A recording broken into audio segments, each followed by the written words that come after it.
Hello friends, তোমরা কেমন আছো? আমি টিনা। আমি ঘুম থেকে উঠেই ব্রাশ করে নিচ্ছি আর ভাবছি এই গরমে আমাকে আজকে বেরাতে হবে।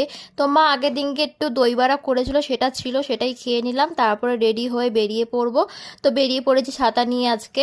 তো আজকে আমি ডক্টর দেখাতে যাচ্ছি আর ভাবছি এই গরমে রোজ বেরাতে হয় সবাইকে, আর আমার একদিন বেরিয়ে অবস্থা খারাপ হয়ে যাচ্ছে। তারপরে মেট্রো পৌঁছে গেলাম। মেট্রোতে গিয়ে একটু শান্তি মনে হচ্ছে, কেন মেট্রোর ভেতর তো এসি থাকেই, তো খুব ভালো লাগে।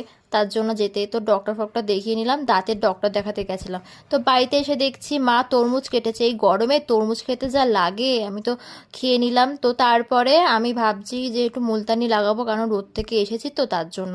তো সেই জন্য লাগিয়ে নিলাম। আর প্লিজ তোমরা একটু ভিডিওটা ভালো লাগলে একটু লাইক শেয়ার সাবস্ক্রাইব করো, অনেক অনেক সাপোর্ট করো, আমার সাপোর্টের অনেক দরকার। প্লিজ একটু পাশে থেকো, তাহলেই হবে। তারপর লাঞ্চ করে নিলাম। বিকেলবেলা মা একটু আলু কাবলি বানিয়েছিল, সেটা খেয়ে ভিডিওটা শেষ করলাম। ওকে, বাই।